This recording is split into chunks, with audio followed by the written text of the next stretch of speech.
They had a reputation, for drugging girls at these events, and the girls would wake up, they didn't know where they were, and a couple girls told us they were actually targeted, but they were warned, they will drug you. It's like the final F you. You don't turn me down, I turn you down. By one account, her head was smashed down on the bumper of the vehicle, and then she was hit with a lug wrench, causing the blunt force trauma. That was the cause of her death. But it was a very brutal murder.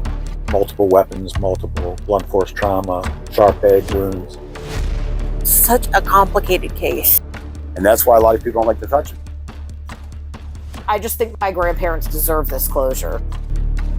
Been a lot of ups and downs. Would you be willing to give something new to the public to try to help this case move along?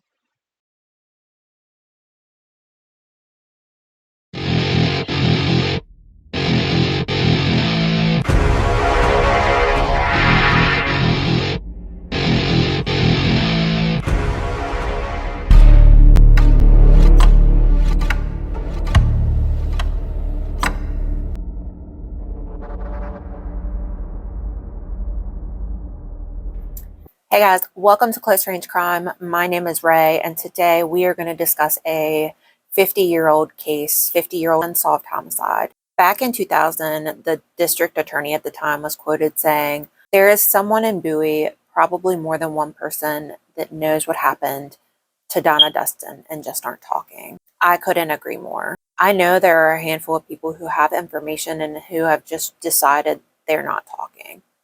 This documentary is going to be set up a little differently. You're going to notice that as I tell you about Donna Dustin's story, there is going to be a main theory that continuously pops up. That's because, one, I have 4 people with extensive history in law enforcement all coming to the same conclusion, that there is one group of guys that are responsible for Donna's death. There was a particular group of men in Bowie at the time that just constantly raised hell. And it appears they had means, motive, and no moral compass. 2, at one point, these guys were persons of interest, suspects, and many of them still remain on the suspect list as of today. 3, witness statements are consistent in the fact that these group of men had something to do with Donna's death. Rather, they participated in just the sexual assault, the SA, participated in both the SA and the murder, or they had direct knowledge from the time. The question then becomes who in this group is responsible, what they're responsible for, and who has direct knowledge of the crime. I have talked to so many people when researching this case, and you're going to see that there are discrepancies in timelines, some details. Even the newspapers were inconsistent at times, and that's not surprising considering the fact that this case is 50 years old now. What may be surprising is the fact that this case still has movement today, and there's a group of people who continue to dig up new information on a case that's 50 years old. As always, I will list contact information below for anyone who has any leads or tips that they would like to share. I urge anyone who does have information, please use these contacts. Most names in this case have been changed due to the fact that this is an ongoing case. Please keep in mind that the theories here are just that, theories. The details of this case are disturbing, so viewer discretion is advised. And with that being said, ladies and gentlemen, let's get into it. This is Donna Dustin's story.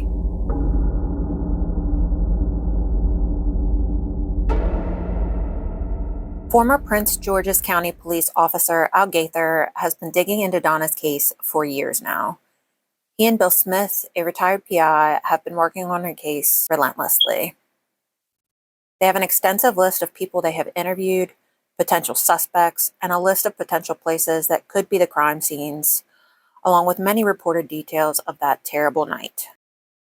As a long-term resident of Bowie, Al understands the culture of Bowie in the 1970s and the way that this impacted the community.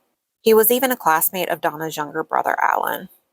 This area has grown tremendously since 1973, but Al took me to key areas to retrace Donna's night.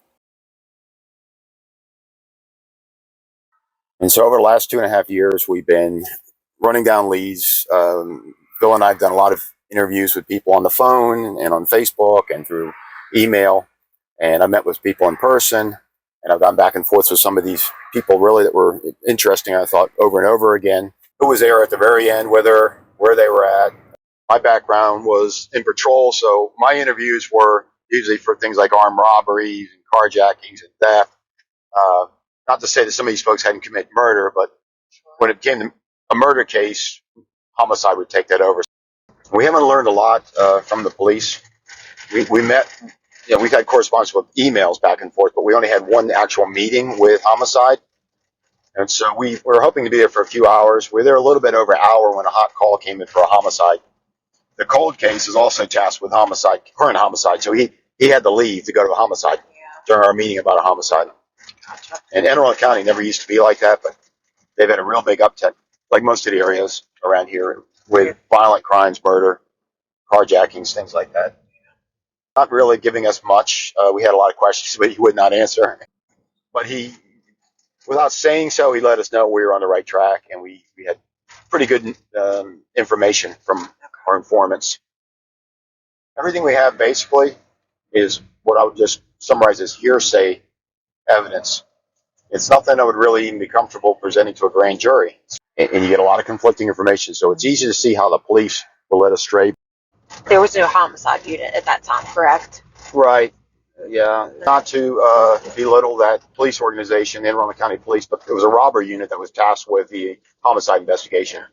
And I think everyone agrees there were some serious mistakes made with respect to evidence collection. They weren't that experienced, and there was some rivalry between the two agencies. They could have helped. They did help to some extent, but, Anne Arundel County really was primary. This case is tragic, it is sad, and it will probably make you angry for a variety of reasons. There was no homicide unit in Anne Arundel County at the time of Donna's murder. There are dozens of people who either saw Donna that night, could have been involved in the murder or cover-up, had information back then, or have come across information over the past 50 years that could be helpful to this case. Donna was just 17, about to turn 18. She had just graduated high school, and she had her entire life ahead of her. The Dustin household consisted of Donna, of course, Dolores, her mother, her father, Joe, and her younger brother, who was a teenager at the time, Alan. The plan for November 16th was that the family was going to take a trip to Florida, but Donna decided to stay back. So on this day, Dolores wakes up Donna at 5 a.m. and she said that she could remember her hair being a stringy mess as her eyes opened at 5 a.m. She told Donna to be careful. She reminded her of where the emergency contact numbers were. And on her way out of Donna's bedroom, Donna told her to have a good time. And then she rolled over and went back to sleep. So it is important that I give you some information on Bowie in 1973, just so that you understand the culture and better understand the case in turn. This is the time of the Ponderosas, the Peoples, the High's convenience stores. In the 1970s, Bowie was growing at a very fast pace. And although crimes did happen, the majority of them seemed to be petty crime. Bowie in 1973 seemed to be relatively safe from brutal crimes like this, but Donna's case would change the course of history. Once Donna wakes up, she gets ready and she goes out with her best friend, Lori. They went out shopping, and Lori said Donna had said that she had really hoped that her family was going to have a great time on their trip. And I just think that that speaks to her character, that she was a caring person and she was thoughtful, she wasn't selfish. Lori said Donna was a great friend. She was very trustworthy, very loyal and honest. She was just so much fun. God, I've got so many memories with her. We would all go back and party at the power lines, or any place like that, and have a bonfire and stuff. She wasn't a really big druggie. She liked to smoke her pop, but she was a big drinker. The guys would get their beer, wine, and Donna was a big drinker. She could hold her liquor. Some describe Donna as beautiful, but a bit feisty and outspoken, which of course could have rubbed some people the wrong way. She was not disciplined in her schoolwork, but she would prove to be responsible in other ways. Once she graduated, she ended up working for the same company that her father worked for, and within 5 months, she had saved up enough money to buy her own car.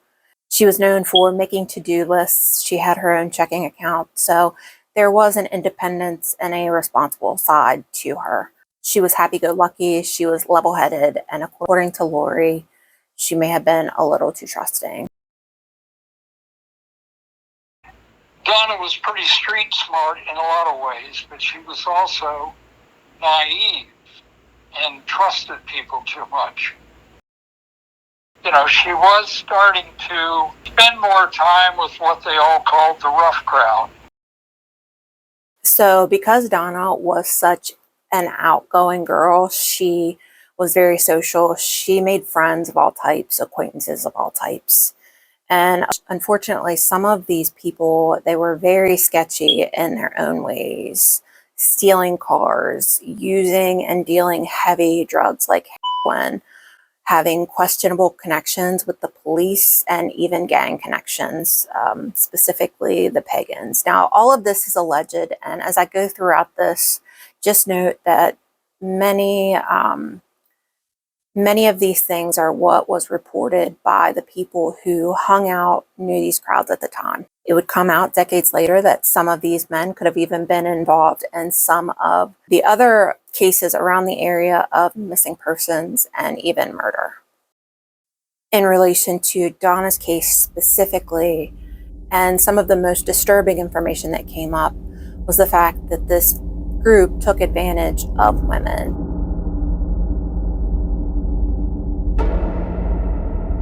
Here, we're going to go to where it kind of started. It's after her day was done, and she's dropping off her date, which was Danny O'Connor. The preface to that was the gentleman who drove them around that evening was Chris. So he dropped off Danny and Donna at her house. Now, the timeline's a little bit off. We've had so much conflicting data on there, but we'll say 2,300 hours. They make it back to her house. And what we're going to do now is go from her house to where Danny is. Danny O'Connor is no longer with us. He died some years ago also. Now, Danny O'Connor and Chris were both in the volunteers at the firehouse. As far as you know, were they cooperative with the investigation? Oh, yeah. Mm-hmm. They were ruled out very early on as not having anything to do with it. And Chris had many back and forths with him, many interviews with him. Real good guy, retired firefighter. By all accounts, Danny and Donna were at her house for about an hour or so. And they were drinking, romancing, and if you read the newspaper reports, she had offered him some pot, and he took a hit off it was a rolled marijuana cigarette, and he didn't like the taste of it. He said, "There's something about this," and she said, "Yeah, well, basically this lace was PCP," and he didn't like the taste of it, and he said, "I don't do that stuff," and so that was it. At this point in her life, she was kind of casually, recreationally using alcohol and marijuana. The PCP thing, I don't know much about her use of that, but she did have in her possession some PCP. I mean, these are nice houses. Mm-hmm. They're according to neighbors, they didn't really see much. They weren't really paying attention. These are longtime residents. No one saw anything that night, unfortunately. So leaving her house, she would have come down Bel Air Drive. She would have made a left on 197, then made this right on the Mitchellville Road. It's just zip, zip, zip. It's cutting through town. And this is just an old farming road here. It was really nothing here back then in 1973. That's it.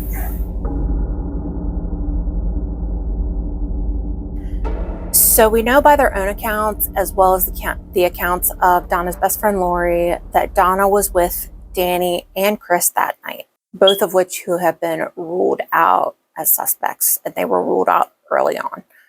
It's believed that Donna ended her date sometime between 11 p.m. 12 a.m. and she drove Danny home. A key piece of information is that laced marijuana cigarette. It's laced with PCP, and PCP is a hell of a drug. It has various side effects. The list seems ongoing. Some of them include a feeling of euphoria, a sense of this superhuman strength, irritability, sexual prowess, paranoia, combativeness, rage, severe mood swings, violence, and psychosis. And the list, like I said, just continues. This piece of information is going to be important later. So Donna has her date. She's not ready to call it a night yet. We know that she went back out. but the exact places where she went, the exact route that she took, it's just not clear. Because so many people were out partying that Friday night, there are a variety of witnesses, but as we know, witness testimony can be sketchy. There was conflicting information given, and you have to think about it. You're talking to not only mainly teenagers, but you're talking to teenagers who were drunk and or high that night. And yes, you will get some very good information, but you will also get information that is contradictory, that is not fitting the timeline, etc., etc. I'm going to briefly show you the places that Al Gaither and Dave Cordell took me to as we go over the details of the case. These places are all within about 10 minutes of each other.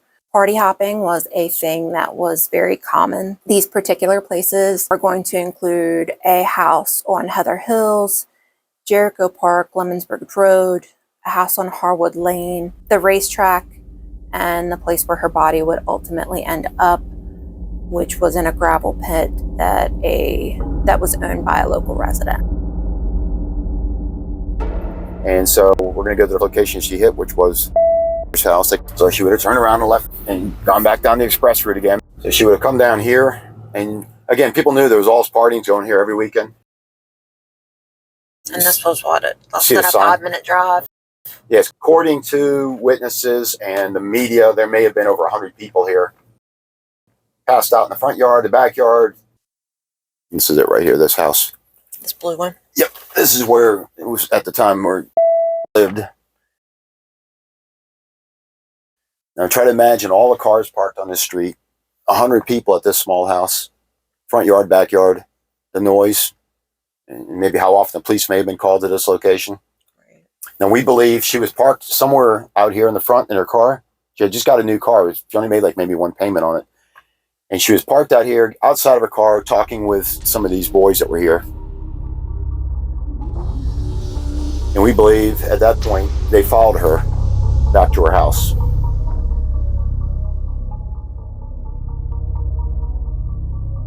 So there's kind of been this debate about this party house because it's stated that over 100 people were there that night, but I kind of think it's plausible just for the simple fact that there may not have been 100 people at one time.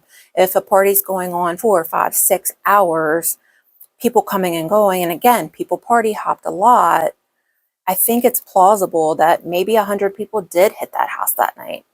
And this house, we're going to say that this house was occupied by Jerry.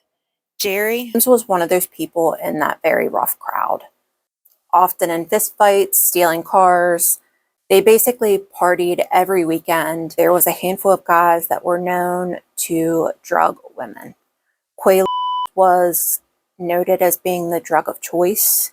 They would slip this into girls' drinks and then gang them, SA them. And they called this pulling a train. It's sick, it's disgusting. One of the leading theories about that night is that Donna ended up at this house, possibly her very last stop of the night, and she invited a couple of these guys back to her house to party. The police would end up finding Donna's car in her driveway on the morning of the 17th, and it was apparent that there were a group of people that were there partying based off of various beers that were there and cigarettes that were found. No signs of damage to anything in the house, no struggle, no blood, no broken glass, furniture, nothing. So, there were cigarette butts, there were beer cans, beer tops, and I believe the only thing that was recovered were a couple of beer tops. There were pictures of some things, but the evidence wasn't maintained. But there is, still evidence. But the girls had cleaned up that morning, not knowing that they were facing a girl that had been raped, murdered. So we'll get into the evidence here in a little bit, but I just want to stress again, because I can't stress it enough, how much information has changed over the years. But I will say the one thing that has been very consistent is the fact that this group of guys was somehow involved with Donna's death. Rather, they may have just been participants of the SA, or they did both the SA and the murder. They were witnesses. They heard firsthand knowledge of what happened. This group of men just keeps coming up over and over again. He had a reputation as a really violent guy with contempt for women. I also get the impression that he was a real bully, too. They had a reputation, for drugging girls, what they called pulling a train. Girls would wake up, they didn't know where they were. And one girl, actually a couple girls, told us they were actually targeted, but they were warned. You go out with, and this evening, they will drug you. To how awful they were, that they were despicable people. Before we get into the real hardcore details of this crime, let's just take a look at a couple other places that Donna could have been that night. This used to be the Heather Hills party grounds. This was all on the right where the shopping center is. We call it the Heather Hills Dunes. And some have suggested she was over there that night as well. And how much has this area built up since then? Dramatically. This was all farms in here. And now it's all mostly townhouses and retail.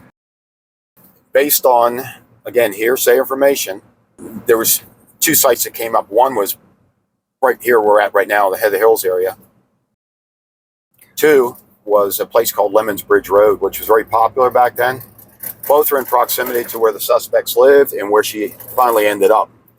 We have our own belief that it was Lemons Bridge Road, close proximity to some of the other points of interest. This is Lemons Bridge.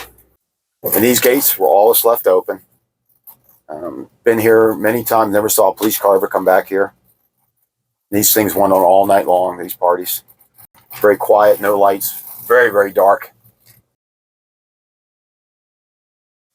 According to another witness that we interviewed, one of their friends, he thinks she may have stopped at another party over here across from Acorn Hill Park. It's very possible that she was, and she may have walked over to the park, according to him. Maybe she did. There were several parties going on. All this is just so compact. Mm-hmm. Yeah, so it's claiming you're party hopping, and we used to all do that. So back in the day, the kids would hang out on this big mound up here called Acorn Hill Park. And according to some, she may have stopped there. So what's changed here? None of this was here. The city of Bowie turned this into a more formal park with a walkway. So this, other than, these buildings back here, this would have been really dark. This was just grass, and up here is where they used to party. Whether she was here or not at all that night, it's certainly possible. Yeah. Now, there are 2 witnesses that actually say they saw Donna at the pizza wheel that night. One witness said it was around closing time, so that would have been around 11 p.m. Now, in her autopsy, it was found that there was food in her stomach, so that does support that idea. No more information was given as to what type of food was in her stomach, nothing like that. But one of the witnesses said that Donna did appear drunk at that time, and she was alone. So Donna would end up being found on Myers Station Road. One end of the road is in PG County, the other end is in AA County. Both Al and Dave took me to both ends where this road is now blocked off from the public. This is a photo from the time showing the area where her body was found, about 3 miles from her house.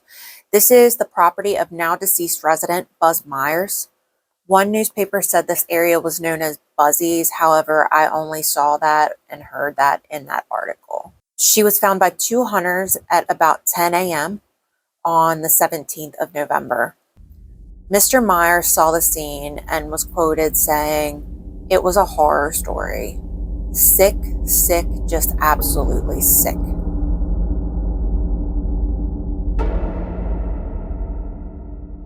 Retired Chief Investigator David Cordell worked on Donna's case from 1998 until 2013 when he retired.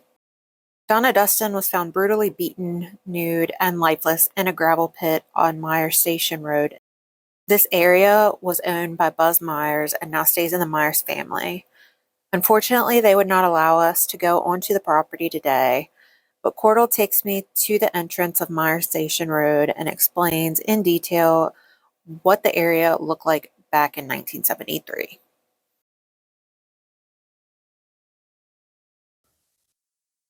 This is what we used to call the circle. But back then, it was just a private residence. This is where we used to sit and hang out. So if you went back there now, can you just describe me a little bit what it Yeah, looked you like? go down a couple hundred yards down this road, and then you'll come to a clearing. And if you turn right at the clearing, there's a new building that he put And then off to the right of that was the hill where you saw the uniformed police car parked on the day she was discovered. And back up there, if you get on that right of way, it's just a flat, straight line. She was found about, I don't know, 100 yards down the road in the woods by about, 100, 150 feet. We were able to triangulate it from photographs from 73. We were able to determine pretty much the exact spot where she was found. There's been a very heavy storm that came through. I don't know, since I'd been active in the investigation, it totally wiped out. It was like a mini burst or small tornado. So it's like totally, the woods are reorganized. What are your thoughts on her being dumped back here? I'm pretty certain that whoever the person or persons was knew this area, and there was no way to determine whether she was brought back here by the Prince George's County side or by this side, the Anne Arundel County side. Either way, the access was there then. You could drive right through from one to the other. So it was somebody that, it's not an area that, unless you were familiar with this or lived with this or even hunted back here, you wouldn't know this area or how to get to it.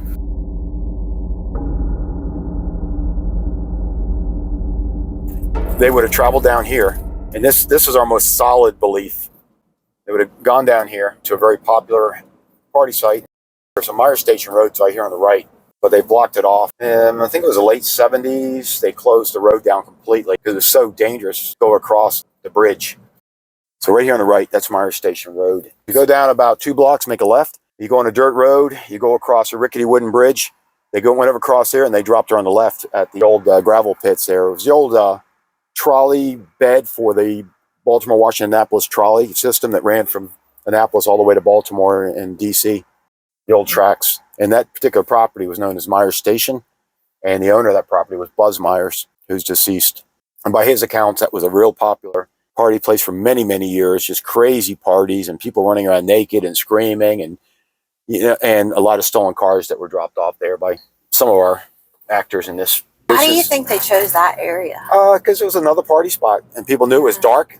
And because it was on the Anne Arundel County side, they never patrolled there, because back in those days, there would be one police officer assigned to like all that Western District area. Okay. And so they never went back there. And it's like, I'm not going to get myself in trouble being one car driving back there with all that craziness. So they would never go back there.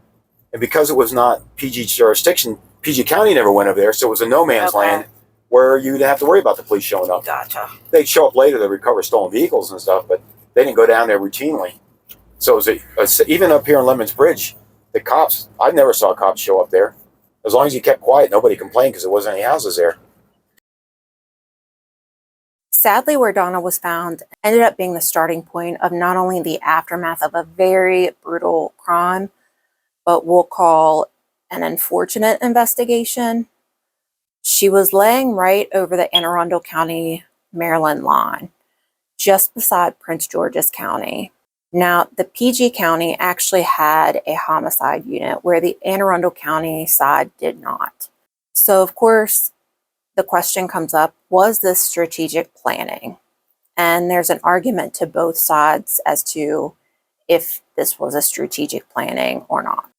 So if you're looking at the theory that this group of guys were responsible for either essaying or murdering or both, we have to consider the fact that these guys were likely drunk and high. Would they have had the right mindset to dump her body on the AA line knowing that there wasn't a homicide unit? My kind of argument against this is the fact that if you look at this map, there is a river running through this area. If this was strategic placement of her body, why would she not been thrown in the water?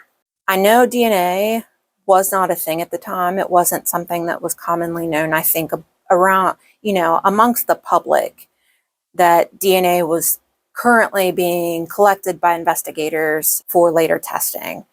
But I think the river would have possibly concealed her body for a longer amount of time. So maybe they weren't thinking about DNA, but could the river not have maybe carried her body further down? Maybe it would have concealed her body for longer. At first, I really just believed that these guys got extremely lucky by placing her on the AA County line. But there's another thing to consider, and that is the fact that it has come out that some of these guys may have had ties to police officers, and they had very sketchy connections with them. If that is the case, maybe they did know that AA County was not as equipped to handle a homicide as PG County would have been. It is most certainly a possibility.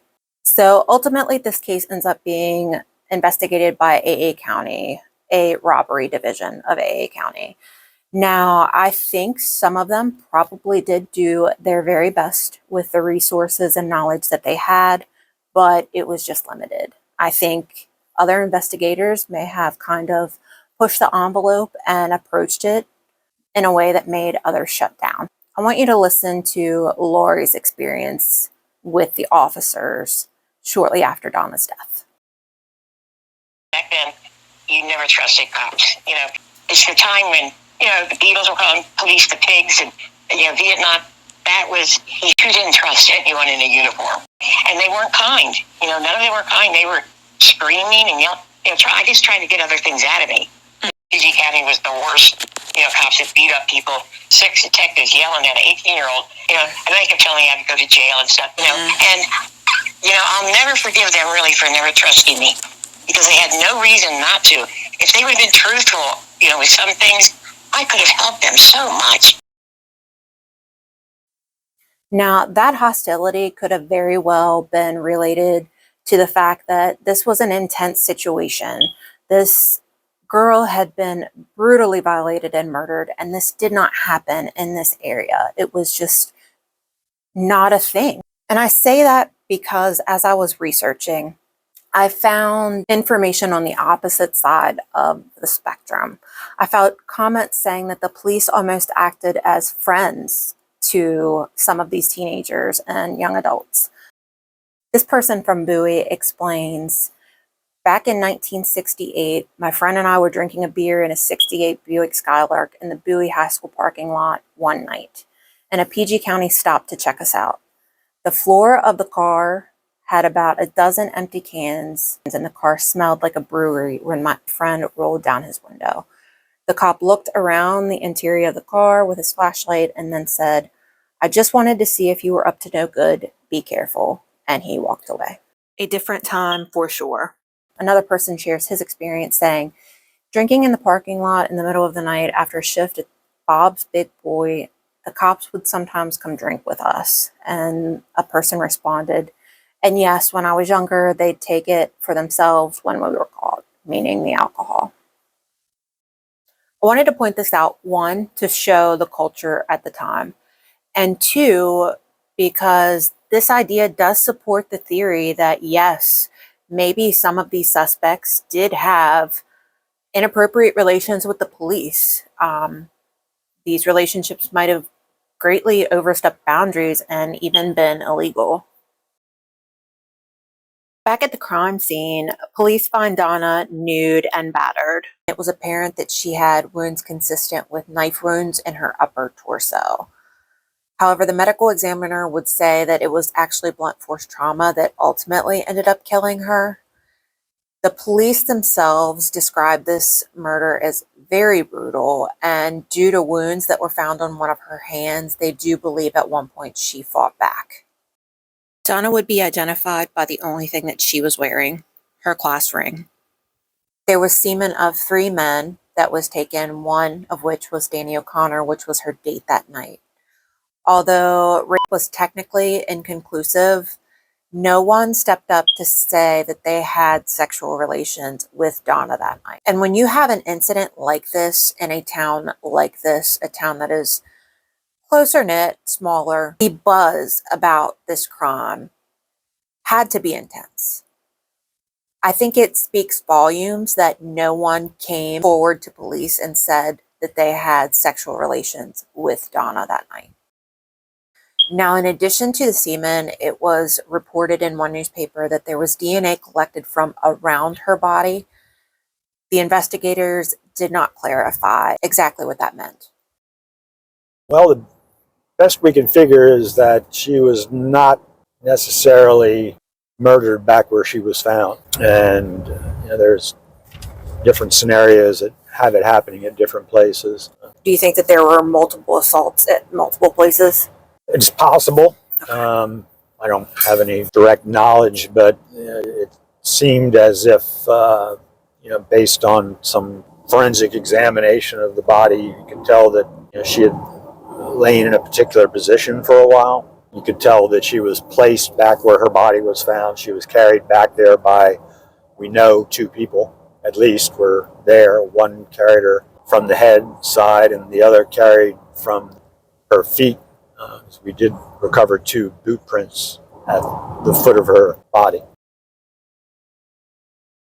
In the beginning of this case, a very gruesome detail about what happened to Donna came out, and that was the fact that there was a lug wrench that was found inside of her. Now, if you don't know already, I spoke with Ken Maines, who is a retired cold case detective in Pennsylvania that has a YouTube channel, Unsolved No More.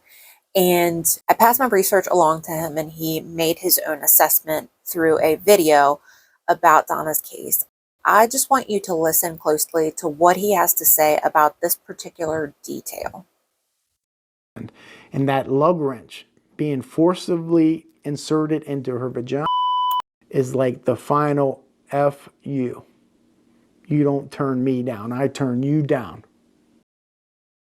Now, there was a theory that came out of comments that had been made by others when interviewed, in which there was a plan to teach Donna a lesson. There was one guy in particular, we'll call him Carl, that allegedly had a thing for Donna. And he apparently was much older.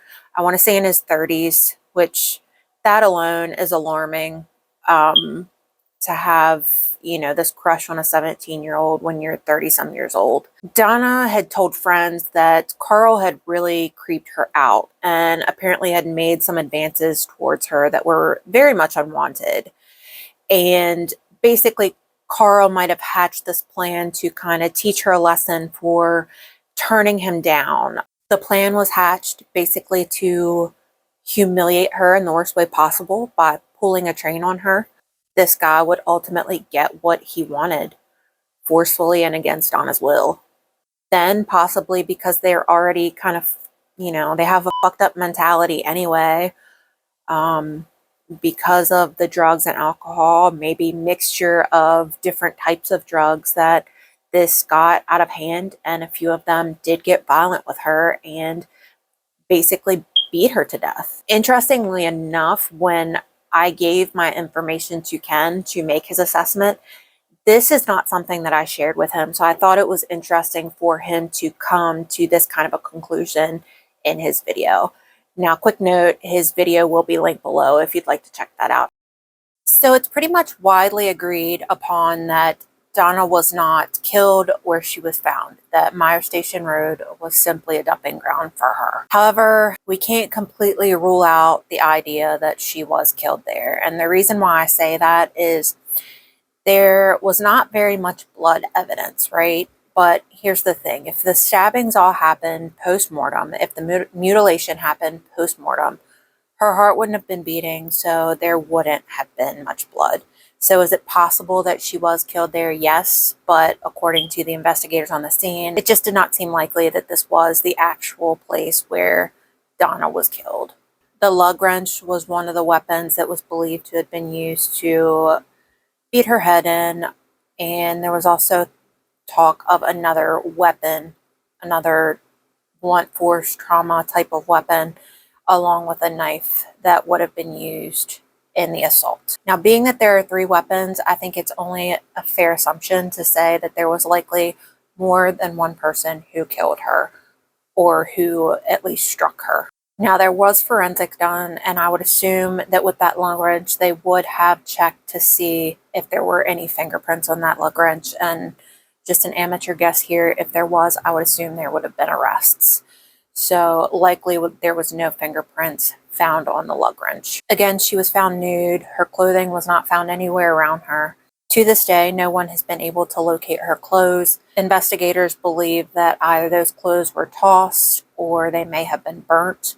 Apparently, there was one location that could have been a crime scene in which there was a burn pit, so there was question as to whether or not her clothing was burnt. However, again, this was not searched by police. I don't even know if they knew of it at the time. That night, Donna was wearing a red and brown blouse, new jeans, a pair of gray pantyhose. She had a leather handbag with a long strap that said "Made in Mexico," some sort of stamp on it. She also had gold platform shoes and a brown 3/4 length coat.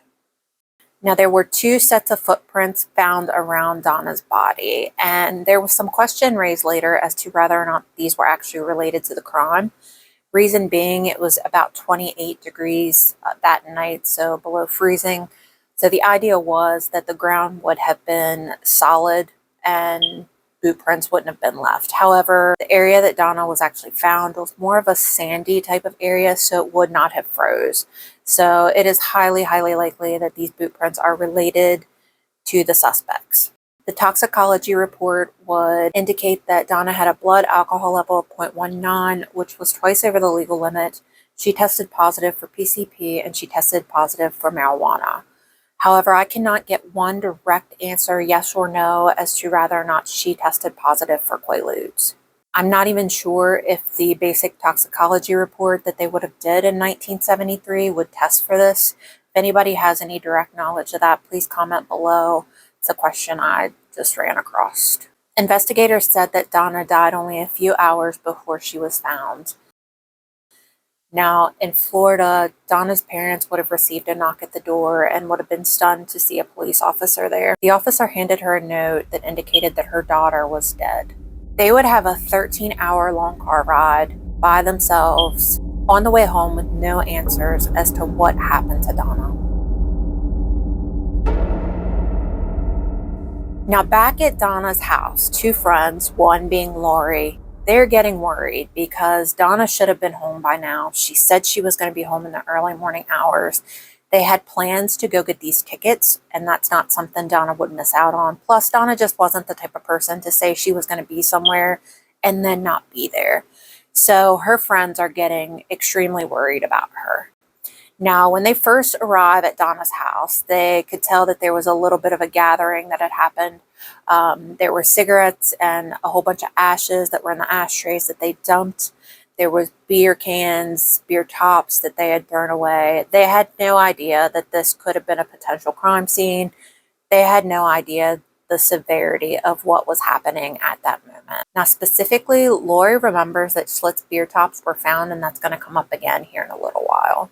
The trash, the cigarette butts, the beer cans, the beer tops were thrown away, but we don't know if investigators collected that trash. That would have been a gold mine of fingerprints, DNA that could have been tested later, but we just don't know.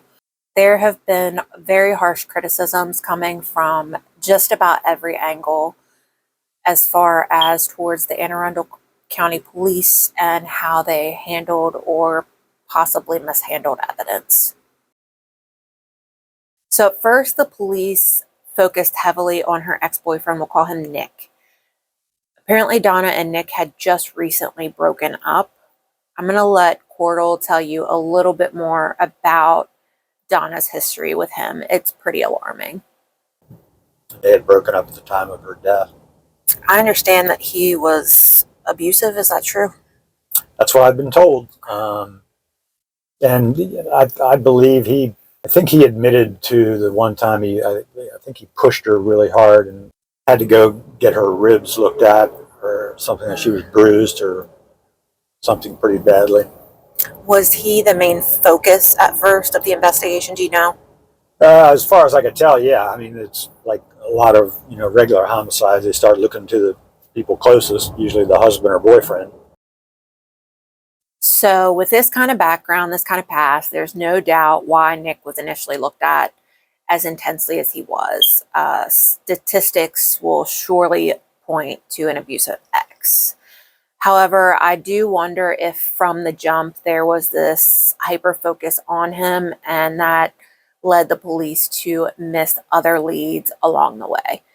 Being that this is an open case, we don't have a timeline of how exactly AA County Police handled this and the timeline of which persons were interviewed. But I will tell you, there is a lot of suspicious behavior happening with the guys that we have been talking about.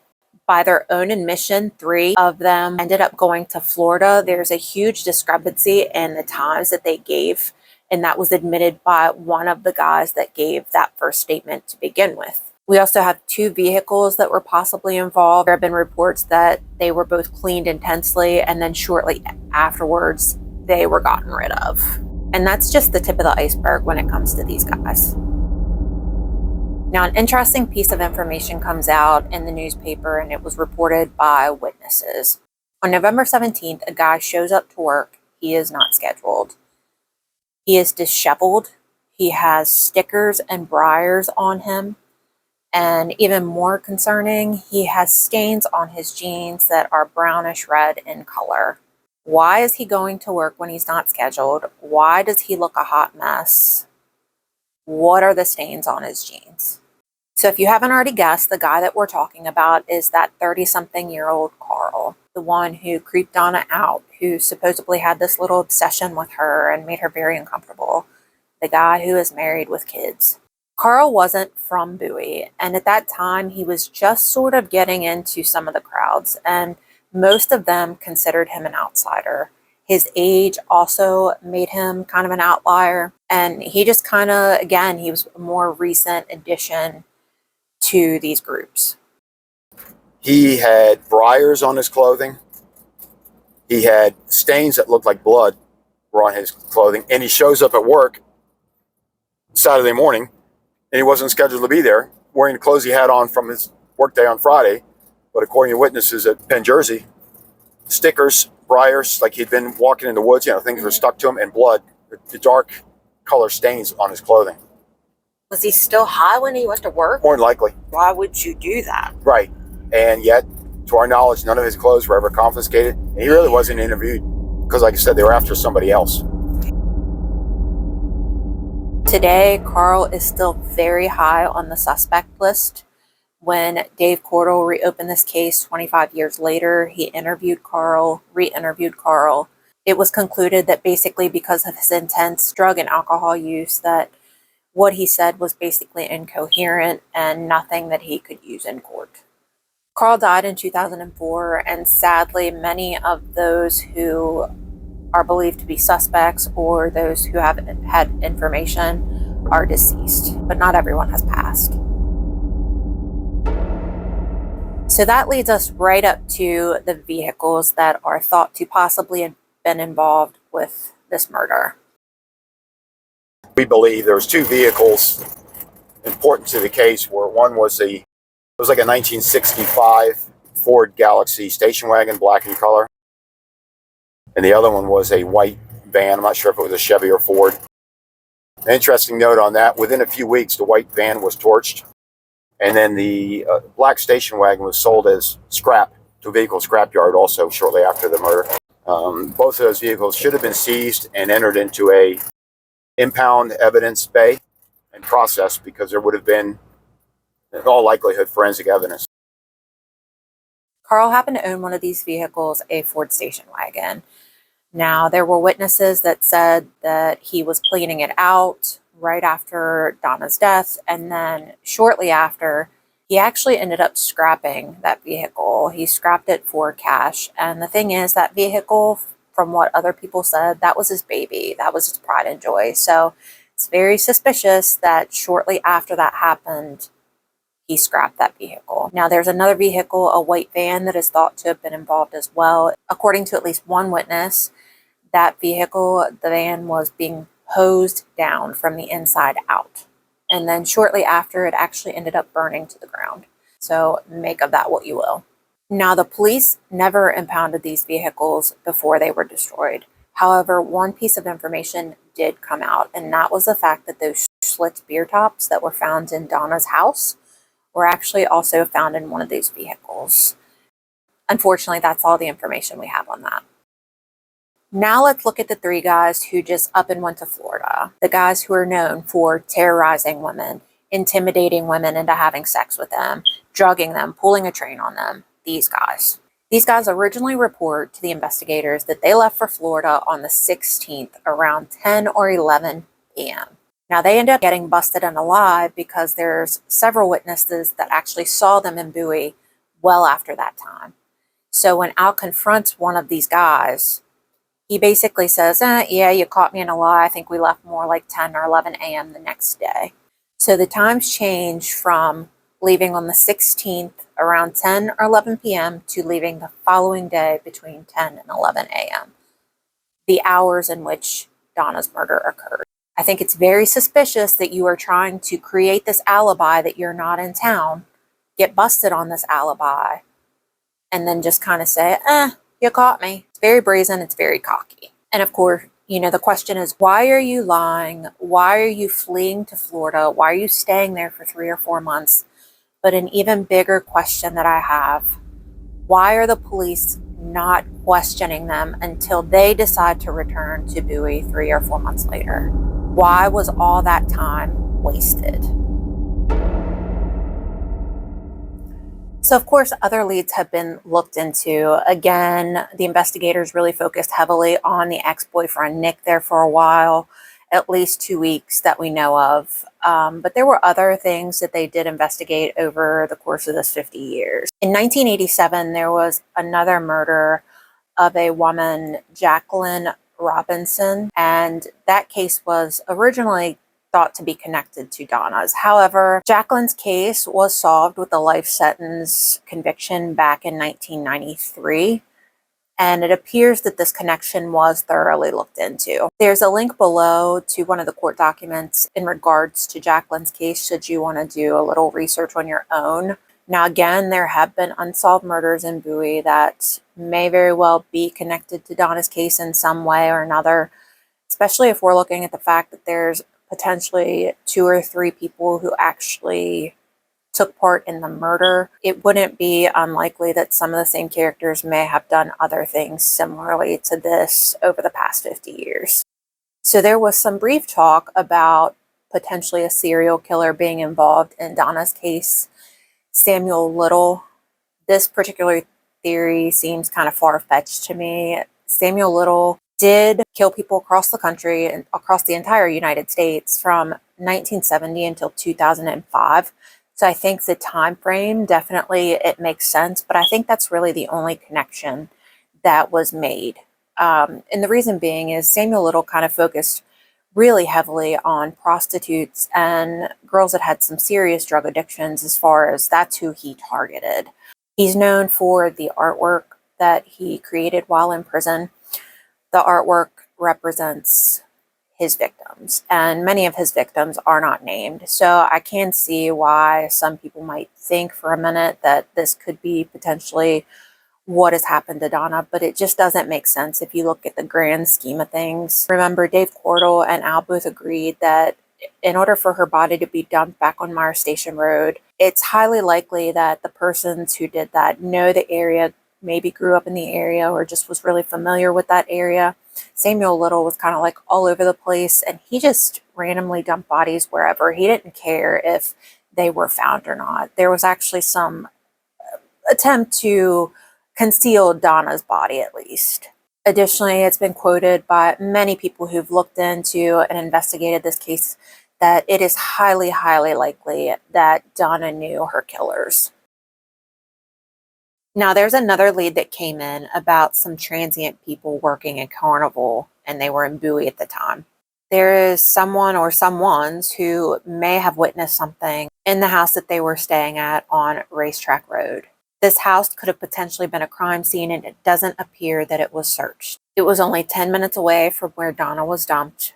And there was talk that Donna's clothes could have been found in that house or on that property at some point.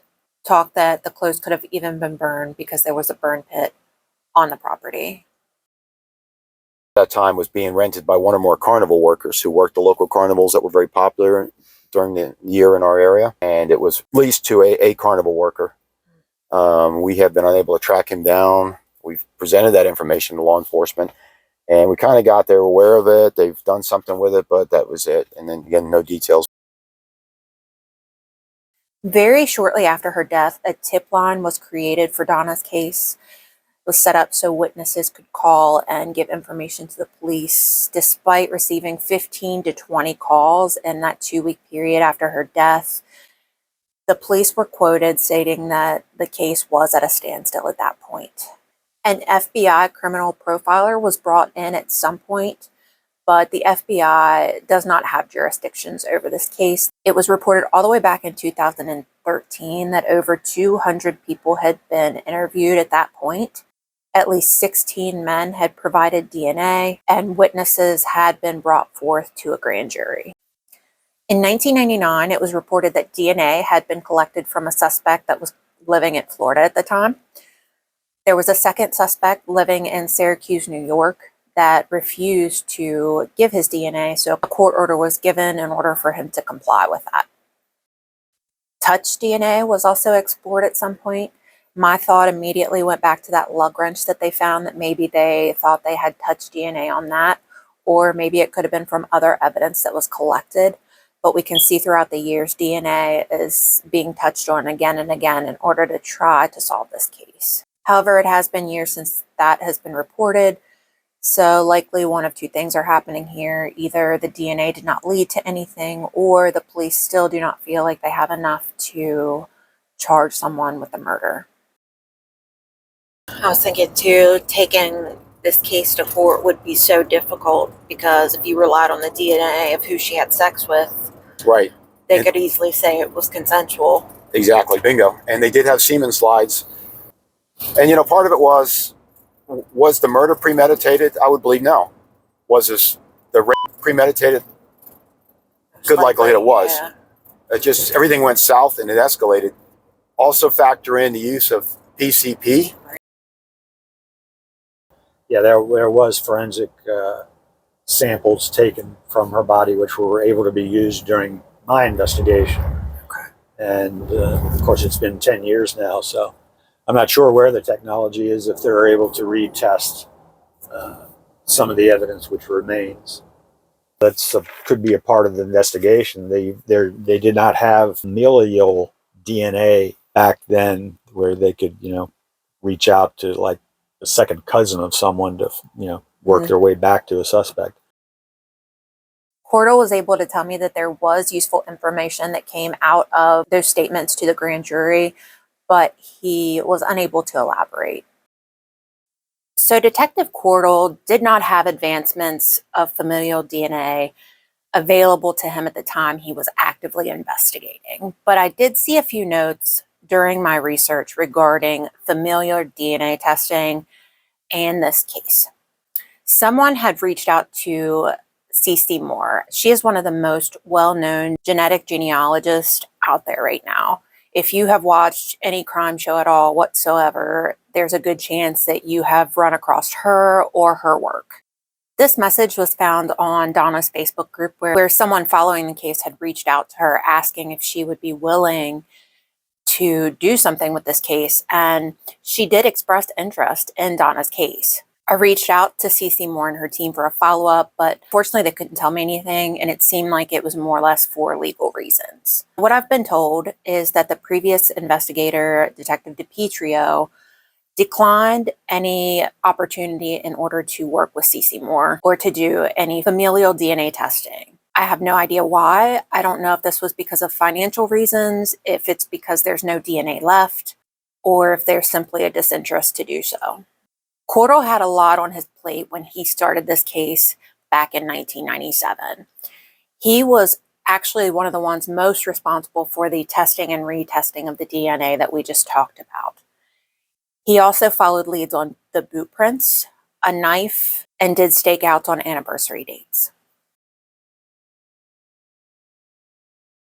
When were you on the case? I believe I started in 1998, 1997, 1998. It was right before the 25th anniversary, so that would have been 98.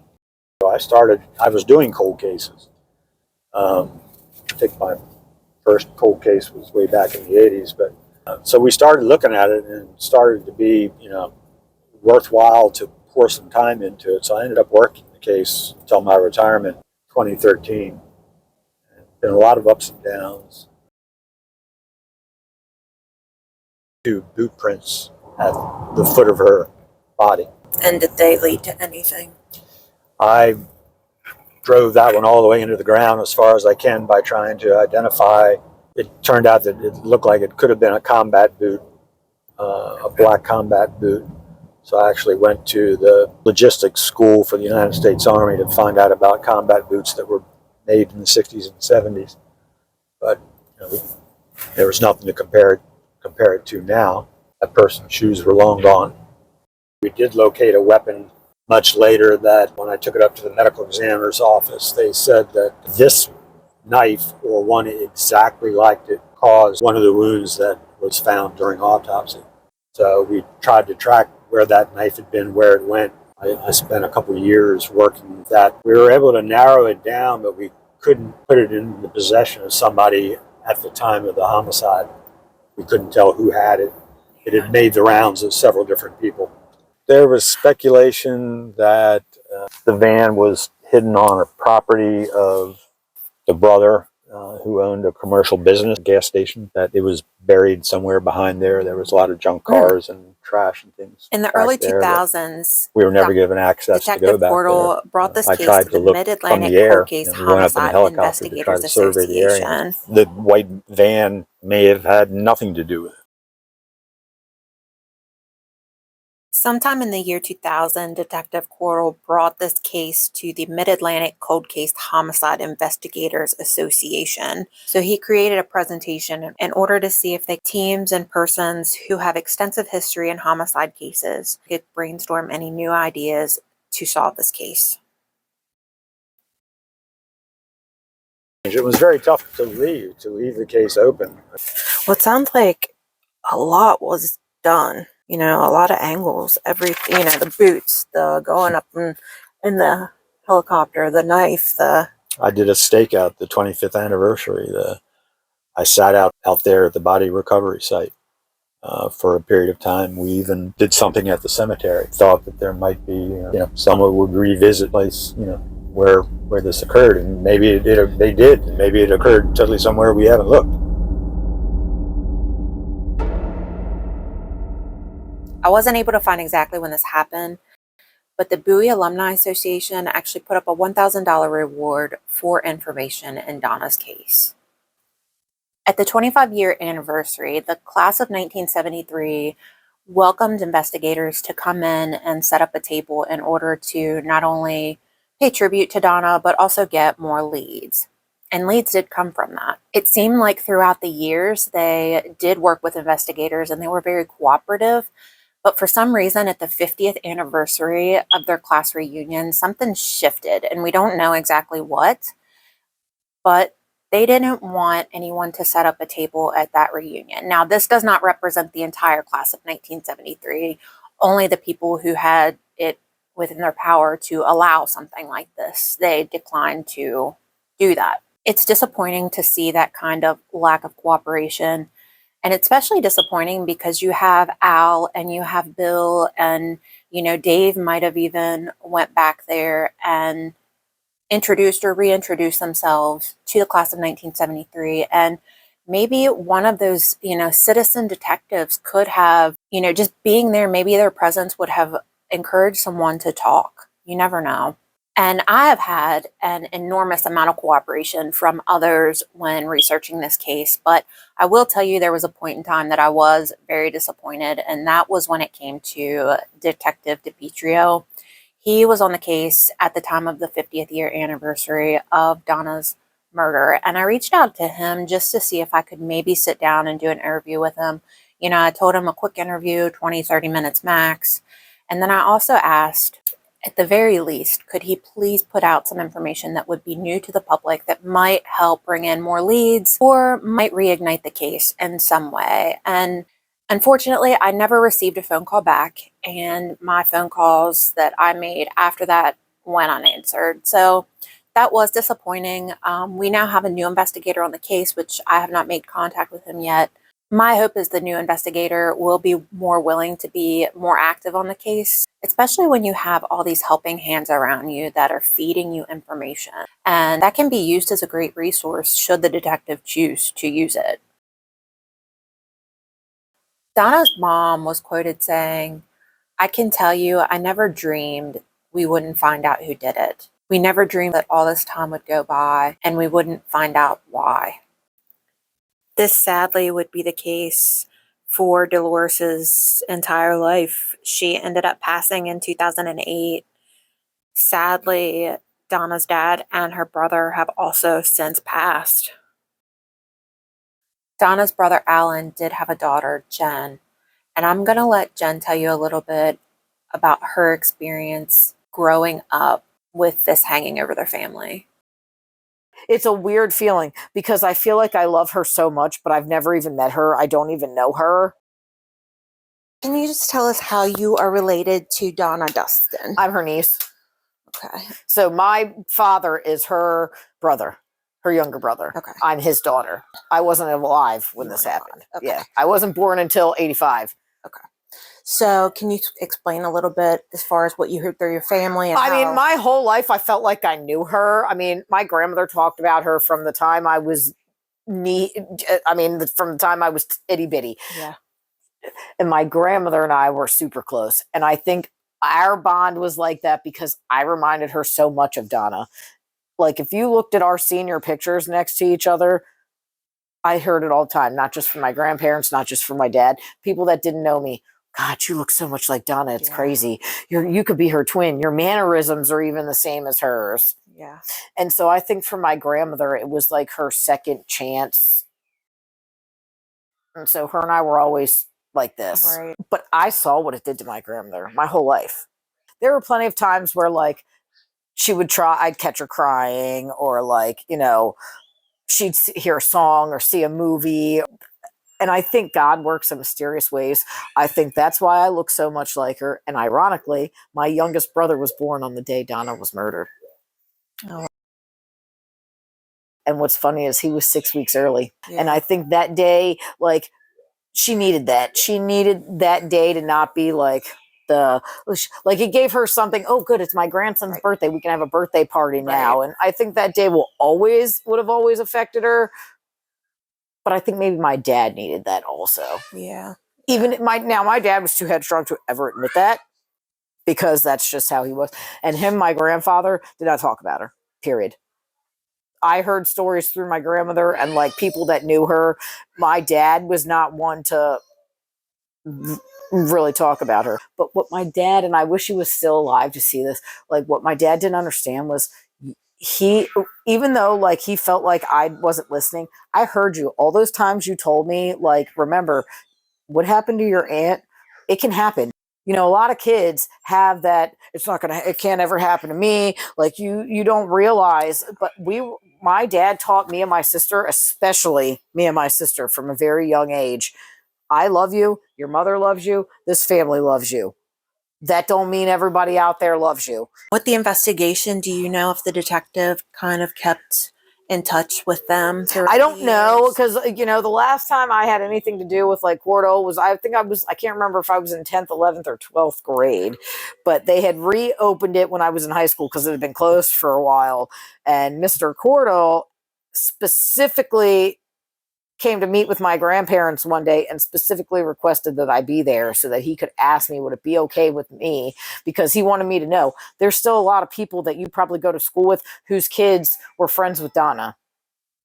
So if I bring this up, that means you get bombarded with not only the good, but also the bad. Now, am I an eye for an eye type person? Yeah. So if I think I will be the first one up front and center in that courtroom waiting for them to throw the book at him. Yeah. Well, because what this guy doesn't understand is like, he robbed us of like an aunt and cousins that we could have potentially had. Like, my grandmother used to tell me all the time, you guys would have probably had awesome relationship with your.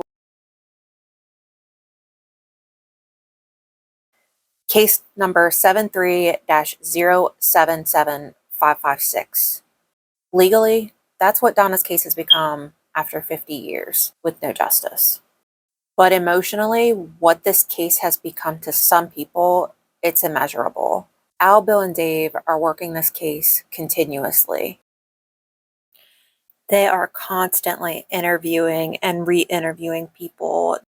They are going to locations that could have been related to the crime. They're updating the community on what they can. Al began working on the case well over 3 years ago after his son introduced him to the case. His son had worked with someone connected to or friends with Donna. Al has almost become the glue in keeping this case alive online, continuously posting on Donna's Facebook page and digging into the details that people are sharing. They continue to keep Donna's case alive. With their work, they have dug up some incredible information and have had brand new leads that were never discovered back when this murder occurred. They have a plan of action, and there are things that can still be done, and they're doing them. A lot of people say that they know what happened and they know who did it. Do you think there's still evidence or other leads that can be worked on right now? Oh, absolutely. Do you think the general community has an idea of who did it? Oh yeah. Uh-huh. I think there are more people than people think that could shed light on it. Anything else you want to say on record? I just ask that if you have knowledge, and I believe I've talked to people that do, if the people that did this are dead, please come forward and give us there's no closure for the family in a homicide. Only parts of a homicide can be have closure, but to put the suspicion, and even for the people that have been wrongly accused or have been identified as potentially involved, if they're innocent, that that would be a big relief for them to be able to clear their name. But I don't expect there would be a prosecution, but I'm not the prosecutor, and that's up to the current state's attorney if they are even able to make an arrest.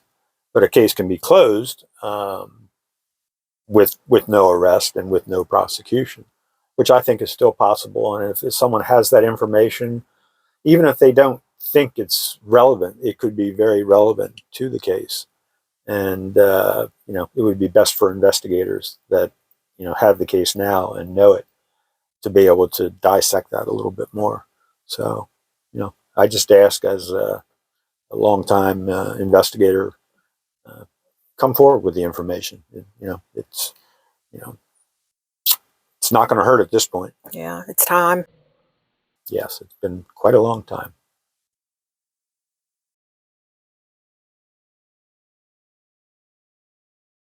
If you're into true crime at all, you know that we see a lot of indifference to or disinterest in cold cases, especially ones that are as old as Donna's case. And these cases get passed from one detective to another and another over the years.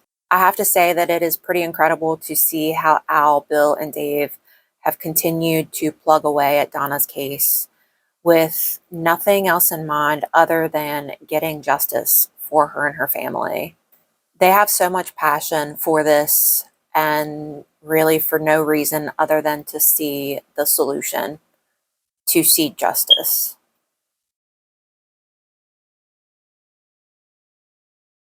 When talking to people in the area and people who knew Donna, it was intense. There were times I was not sure if I was speaking to someone who was a good guy or a bad guy, if I was being told the truth or being misled.